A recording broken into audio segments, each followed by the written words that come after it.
Bienvenue dans les récits extraordinaires de Pierre Bellemare. Un podcast issu des archives d'Europe 1. Je vous invite à entrer, chers amis, dans la salle des assises des Pyrénées-Orientales à Perpignan, le 21 juillet 1938. Essayez de vous frayer un chemin dans les couloirs déjà envahis par la foule et ensuite, si nous ne trouvons pas une place sur un banc dans la salle bondée, eh bien tant pis, nous resterons debout. Mettez un chemisier léger car il fait très chaud. Ce 21 juillet 1938, Perpignan détient pour la France le record de la chaleur. Regardez.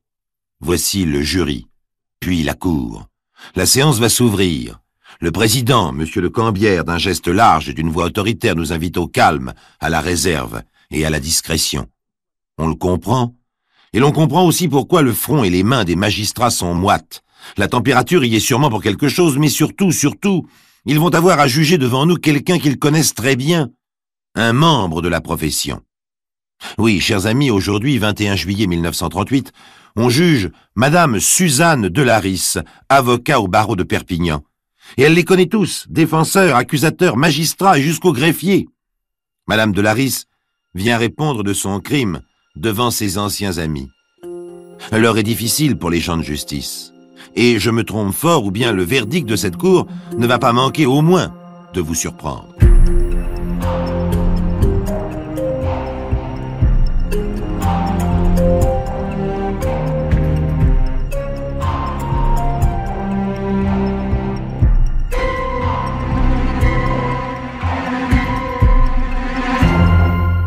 Oh, c'est affreux, monsieur le commissaire. Ce malheureux monsieur Fernand, il s'est suicidé. Qui aurait pu penser un homme si bien, si correct, si vivant? Le commissaire Roca du premier arrondissement de Perpignan esquisse une moue dubitative. Suicidé, c'est à voir. Mais il préfère ne pas donner son opinion tout de suite à la vieille Madame Pousse, la logeuse. S'il lui annonce que son locataire a bel et bien été assassiné, elle va encore s'effondrer et il ne pourra pas en tirer grand-chose. Mais calmez-vous, madame, calmez-vous. Oh, comment voulez-vous, monsieur le commissaire? J'ai 74 ans, je vais sur mes 75. J'ai jamais vu une chose aussi horrible que ça. En disant ça, la septuagénaire désigne d'une main qui tremble la porte de la chambre du premier, une porte derrière laquelle il y a effectivement un spectacle pas joli à voir. Et comment se fait-il que vous l'ayez trouvé? C'était votre habitude d'aller le réveiller? Oh, pour ça non. Non, monsieur Fernand faisait ce qu'il voulait depuis qu'il était tout seul. Mais c'est ce monsieur qui est là. Il est venu sonner ce matin pour chercher monsieur Fernand. Ah bon? Approchez, monsieur. Pour quelle raison veniez-vous chercher monsieur Delaris? Eh bien, monsieur le commissaire, je suis huissier.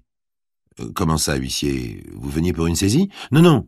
C'est-à-dire, je suis portier, quoi. Je fais le groom à la compagnie algérienne, la banque où travaille... où travaillez, monsieur Fernand Delaris. Et vous venez le chercher tous les jours, comme ça? Non, je suis jamais venu. Non, mais ce matin, vers 10h, 10h30, le directeur, monsieur Roch, a commencé à chercher monsieur Fernand Delaris dans tous les bureaux. Il était étonné parce que monsieur Delaris n'est jamais en retard à un rendez-vous. Et c'était bien marqué sur son carnet. Pour aujourd'hui, 22 mars, il devait se voir, je crois, au début de la matinée. Alors le directeur était pas content. Il m'a dit comme ça, allez donc chercher monsieur Delaris chez lui, 8 avenue Paul Doumer. Alors je suis venu. Alors j'ai sonné. Alors la propriétaire m'a ouvert. Alors elle m'a dit qu'elle l'avait pas encore vu ce matin et que les volets étaient fermés. Et alors, fait le commissaire avec un demi-sourire, ben alors, poursuit le portier sans y voir malice, alors elle est redescendue en hurlant, au secours, au secours, au secours. Ah, j'aurais bien voulu vous y voir, vous. S'indigne la vieille dame qui n'a pas perdu un mot du récit. J'aurais bien voulu vous voir, hein? Si vous l'auriez pas crié en voyant cela. C'est que j'ai 74 ans, monsieur. Je vais sur mes 75. Oui, nous savons, madame, nous savons. Racontez-moi, pour vous, comment ça s'est passé? Madame Pousse essuie dans son tablier les verres à double foyer légèrement embués de ses lunettes. Moi, je voulais pas le déranger, monsieur Fernand. Mais comme ce monsieur avait l'air de dire que c'était pressé, alors je suis monté. Puis d'abord, sur le palier, j'ai vu que la porte de l'appartement n'était pas fermée. Vous voulez dire qu'elle était grande ouverte? Non, pas en grand. Ouverte de ça, à peu près. Et Madame Pousse écarte ses mains ridées d'une vingtaine de centimètres. Alors donc, je me suis dit, il doit plus dormir. Ah, il dormait quand même. Enfin, j'ai pensé qu'il dormait quand même, puisqu'il n'a pas répondu quand j'ai frappé. Alors j'ai poussé la porte. Il faisait noir à l'intérieur. Je suis rentré dans la chambre. J'ai bien cru qu'il était dans son lit parce que je voyais son pyjama à rayures. Mais vous comprenez, j'avais laissé mes lunettes en bas, alors j'ai allumé. Et alors là... Et la vieille dame éclate en sanglots. Oui, je comprends, madame. Le commissaire Roca met la main sur l'épaule osseuse secouée par les pleurs, et il la presse de manière rassurante. Oui, je comprends. C'est là que vous êtes redescendu en appelant au secours. Une autre précision, monsieur l'huissier. Monsieur Delaris occupait une place importante à la compagnie algérienne de banque? Oh, je comprends, monsieur le commissaire. Il était sous-directeur et fondé de pouvoir. Est-ce que vous pensez que c'est pour ça que... Non, je ne sais pas. C'est ce que l'enquête va devoir découvrir. Je vous remercie, madame. Monsieur, je vous demanderai de venir répéter vos dépositions au commissariat cet après-midi. Les portières de voiture ont claqué devant la grille. Voici le procureur de la République, son substitut, le juge d'instruction et son greffier, et à quelques mètres, le médecin légiste. Le commissaire Roca leur serre la main, les précède vers la chambre, on ouvre les volets, et malgré l'habitude que leur donne leur métier, tous ces hommes ont une hésitation avant de s'approcher du lit. Le cadavre de Fernand de Laris est dans la position détendue d'un homme qui dort. Mais quand on regarde la tête, c'est autre chose. L'œil droit est fermé, mais à la place de l'œil gauche, il n'y a plus rien qu'un trou profond, déchiqueté. D'autre part, la tempe gauche est également éclatée, et cet éclat n'est pas la sortie d'une balle, mais l'entrée d'un projectile. Les traces de brûlure et de poudre autour de la blessure sont très nettes. Le médecin légiste regarde le commissaire et les magistrats. Il n'y a pas besoin de leur faire un cours, ils ont compris. Fernand de Laris ne s'est pas suicidé. Il a été abattu à bout portant par 2 coups de feu. Et de plus, pendant son sommeil, son attitude détendue ne permet aucun doute là-dessus. Le commissaire Roca sort son mouchoir de sa poche et se penche vers le tapis. Il ramasse avec précaution 2 douilles de cuivre. 7,65 fait-il au premier coup d'œil. Arme automatique? Peu de chance pour qu'elle nous apprenne grand-chose. Enfin, on ne sait jamais. Je peux, interroge le greffier dont le teint vire au vert pomme. Il tient un coin du drap et fait mine de le ramener sur le pitoyable amas de chair qu'est devenu ce visage. Oui, allez-y. Mais ne touchez à rien d'autre, s'il vous plaît. Le commissaire et les autres enquêteurs se détournent du lit et commencent à visiter l'appartement à pas compter. Apparemment, la chambre n'a pas été fouillée, tout est en ordre, rien ne semble manquer. L'hypothèse du voleur-assassin est à écarter d'emblée. Commissaire! Commissaire, venez voir par ici. C'est la voix du substitut, monsieur Noël. Le commissaire traverse un petit cabinet de toilette et passe dans une autre pièce, un salon très certainement avec quelques meubles, une petite table, des chaises et un canapé. Par ici! Le substitut est à 4 pattes derrière le canapé. Regardez, il a été éventré. Eh oui, tout le tissu du dos du canapé a été ouvert d'un bout à l'autre avec des ciseaux. Et cela fait effectivement une cachette où un être humain peut se dissimuler sans risque d'être découvert. Seul indice, un morceau de laine est accroché à un ressort, comme arraché à un vêtement. Et ce n'est pas tout. L'assassin devait être coléreux. Le commissaire désigne des petits morceaux de papier éparpillés par terre. C'est une photo. Une photo qui a été déchirée rageusement. Le greffier s'agenouille et en rapproche délicatement 2 ou 3. Mais c'est lui. Et pas de doute, c'est bien lui. On reconnaît effectivement sur ce portrait déchiré la victime, Fernand de Laris. La photo a été arrachée à son cadre, et dans un cadre voisin, une autre est restée intacte. Une femme, fort belle, qui sourit doucement. Cherchez la femme, dit un proverbe connu de tous les policiers. Celle-là les mettra-t-elle sur la piste? La solution n'est pas évidente, murmure le commissaire Roca dans la voiture qui traverse les faubourgs de Perpignan. Bon. Premièrement, de Laris a été assassiné en plein sommeil par 2 coups de pistolet dans la tête tirés à bout portant. Deuxièmement, selon toute probabilité, l'assassin s'est dissimulé dans le canapé déchiré. Ensuite, on peut penser que la victime et le meurtrier se connaissaient puisque celui-ci a pu pénétrer dans la maison sans forcer la porte, donc avec une clé. Enfin, l'assassin devait en vouloir violemment à de Laris, puisque, alors qu'il a accompli son forfait avec une certaine méthode, il n'a pas pu résister à l'impulsion de détruire la photo. Pour l'instant, Cela ne nous mène pas très loin, estime le commissaire. D'autre part, que savons-nous de la vie privée de la victime? Beaucoup de choses.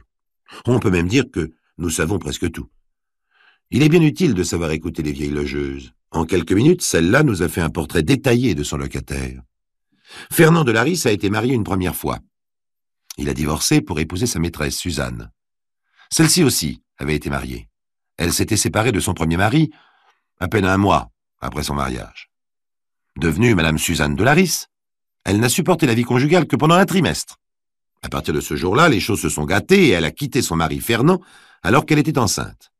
Ah, c'est certainement une nature, pense le commissaire Roca.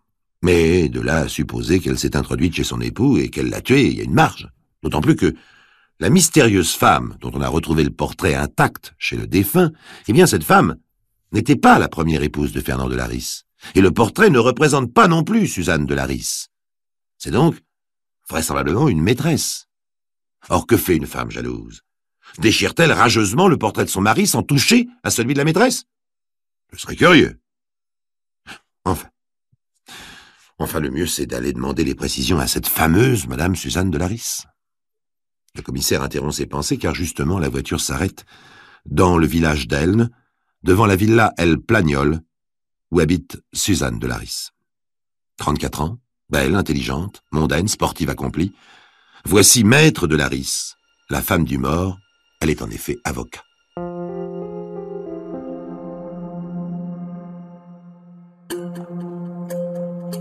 Les récits extraordinaires de Pierre Bellemare, un podcast Europe 1. Un choc d'abord lorsqu'on lui apprend l'assassinat de son mari, une émotion qui se marque nettement sur son visage. Et puis, « Messieurs, je suis à l'entière disposition du parquet. » Un temps ensuite. « Mais ceux qui voudraient faire retomber les soupçons sur ma personne en seront pour leur courte honte. Je n'ai pas bougé d'ici depuis 2 jours. » C'est la présence d'esprit et les termes tranchants d'une personne habituée aux interrogatoires. Mais, sur le plan humain, cette hâte à se disculper étonne quelque peu. C'est suffisant pour que la conversation se poursuive dans le cabinet du juge d'instruction, un homme que Suzanne de Larisse connaît bien. L'entretien va se dérouler pendant 11 heures, et les enquêteurs vont obtenir une première confession. Oui, en effet, messieurs, je reconnais être allé à Perpignan hier soir. J'avais l'intention de surveiller à distance mon mari pour savoir si j'avais une chance de le faire prendre un jour en flagrant délit d'adultère. À 21 heures, je me suis caché en face de son domicile derrière une pile d'énormes tuyaux en ciment déposés dans le terrain vague. À 22 heures, Fernand est entré, rejoint quelques instants plus tard par une femme que je n'ai pas pu reconnaître. J'ai repris ma voiture et je suis rentré. L'interrogatoire reprend après une courte nuit de sommeil. Nouvel élément, Suzanne de Larisse était appelée à comparaître bientôt en correctionnel sur plainte de son mari pour non-présentation d'enfant. Elle avait en effet accouché d'une petite fille peu de temps après la séparation et s'était arrangée pour ne jamais montrer l'enfant au père en prétextant la brutalité occasionnelle de cet homme pourtant réputé pour sa douceur et sa gentillesse. On interroge parallèlement la mère de Suzanne, Madame Garrigue, et un dénommé Padridge, officier de réserve, cousin de l'avocate. Suzanne de Larisse passe la journée entière assise sur une inconfortable chaise dans le bureau du commissaire. Elle résiste et déjoue toutes les ruses de l'interrogatoire. Vers 21 heures, alors que les policiers avalent rapidement une omelette et un verre de vin sur le coin de la table, Suzanne de Larisse s'assoupit. On la réveille aussitôt et les questions reprennent. Minuit passe. La suspecte est brisée de fatigue. Soudain, elle glisse doucement en bas de son siège, évanouie. Les policiers ont-ils raison? Ont-ils seulement le droit, humainement, d'utiliser ce genre d'arme contre une personne qui, selon la loi française, est présumée innocente jusqu'à ce que l'on ait prouvé formellement sa culpabilité? Toujours est-il que c'est une méthode qui a fait ses preuves. Et là encore, pitié. Pitié pour mon enfant. Suzanne de Larisse revient à elle et elle pleure. Pitié. Pitié pour mon enfant, pour ma mère. Pitié pour moi qui ai tué mon mari. C'est l'aveu. Enfin. C'est aussi le moment où le greffier arrive en bas de la dernière page blanche qui lui reste, tellement les questions ont été nombreuses. Il descend en courant, réquisitionne une papeterie d'où il ressort toujours au pas de gymnastique, avec 2 rames format réglementaire sous le bras. Avant-hier, 21 mars à 20h30, je me suis introduite dans l'appartement de mon mari. J'ai éventré le divan pour m'y cacher. Mais j'ai renoncé. J'ai attendu, accroupi derrière. J'avais sur moi le pistolet automatique acheté l'année dernière à mon cousin Patridge, au moment des troubles communistes. Fernand est rentré à 22h30. S'est couché, a feuilleté un livre. Vers minuit, il a éteint. Je me suis approché de lui en silence. Je l'ai tué. Voici la 2e version des faits donnée par Suzanne de Laris, une version contenant un aveu, mais qu'est devenue la femme mystérieuse du premier récit? Précisément, les policiers ont identifié celle dont le portrait intact a été retrouvé dans la maison du mort. Il s'agit d'une femme mariée, Madame G. Et que faisait Madame G la nuit de l'assassinat? Ce soir-là, Fernand de Laris, c'est établi maintenant, Fernand de Laris était au cercle perpignanais L'Eau-Pardal. Il l'a quitté plus tôt que d'habitude, vers 22h, à la suite d'un coup de téléphone qu'il appelait dehors. Sa maîtresse, Madame G, désirait le rejoindre chez lui. « Allons, Madame de Laris. Vous ne nous avez pas dit toute la vérité. » Implacable, le commissaire Roquin interroge à nouveau l'avocate dès le lever du jour. Avant votre aveu, dans la première version des faits, vous avez mentionné l'arrivée, peu de temps après votre mari, d'une femme que vous n'avez pas reconnue. Nous avons toutes les raisons de croire que cette femme a effectivement visité M. de Laris vers 22h30. Et je vais vous dire ce que je pense. Ce n'est pas de l'extérieur de la maison que vous avez observé son arrivée, mais bel et bien tapis à l'intérieur, dissimulé avec votre pistolet à quelques mètres à peine dans la pièce voisine de la chambre à coucher où votre mari recevait cette femme. Allons, Madame de Laris. Mais non, commissaire, je vous assure que je vous ai dit l'exacte vérité. Ne mentez pas, madame. À quoi sert de masquer la vérité? Nous la saurons de toute manière dès que Madame G aura été entendue. D'ailleurs, reconnaissez-vous cette veste de lainage? Oui, elle m'appartient. Eh bien, je peux vous dire que c'est celle que vous portiez lorsque vous avez commis votre crime.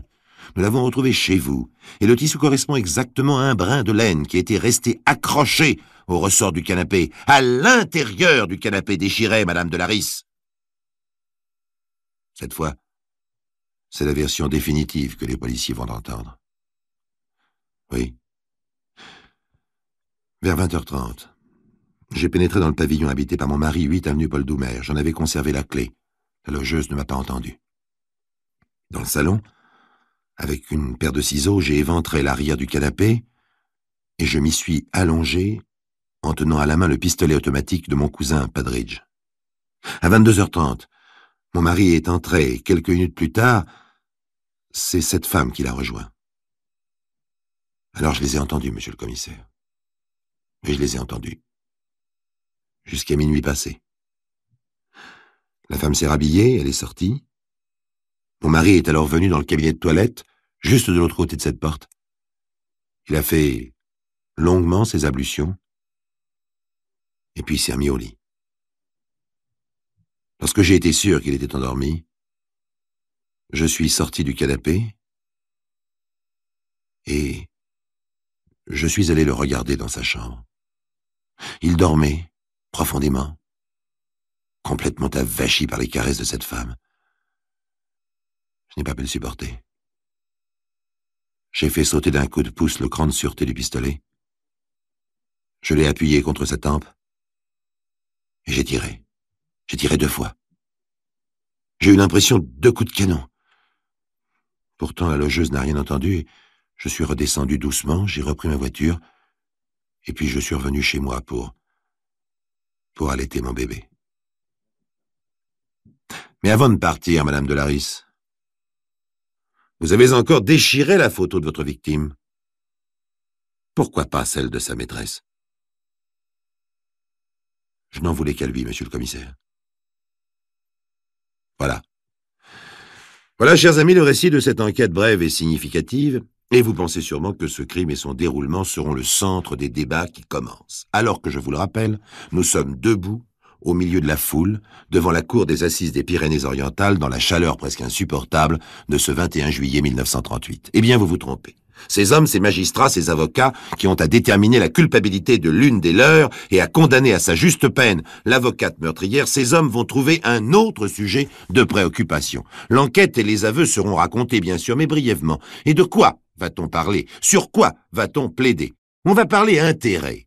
On va plaider contre la victime, contre le mort, qui repose maintenant depuis quelques mois à peine au cimetière de Collioure. Madame Garrigue, la mère de Suzanne de Laris, avait mis au compte du ménage une somme de 600 000 francs. Du fait de la communauté, cette somme appartenait de moitié à M. Fernand de Laris. Il venait d'intenter de gagner un procès contre sa femme pour disposer à sa guise de cet argent. C'est faux. C'est Madame de Laris qui bloquait tout, avec son naturel procédurier. Monsieur de Laris, dès la décision de justice rendue, a déposé cet argent chez un notaire au nom de son enfant, un enfant que sa mère ne lui avait jamais montré.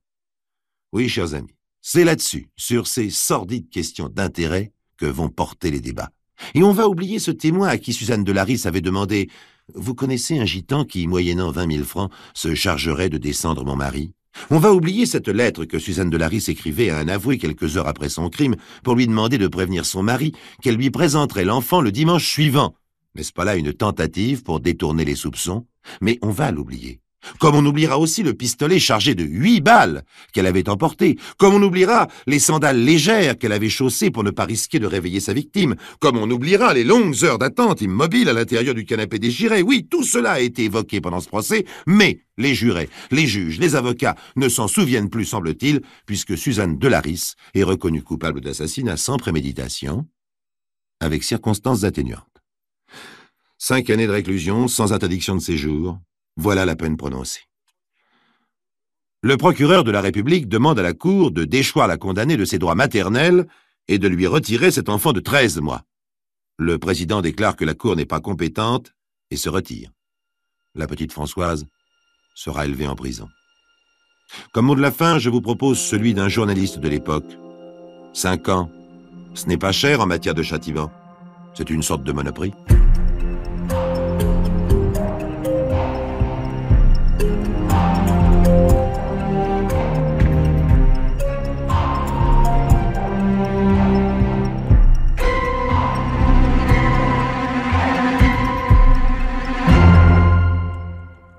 Vous venez d'écouter Les récits extraordinaires de Pierre Bellemare, un podcast issu des archives d'Europe 1. Réalisation et composition musicale, Julien Tarot. Production, Estelle Lafont.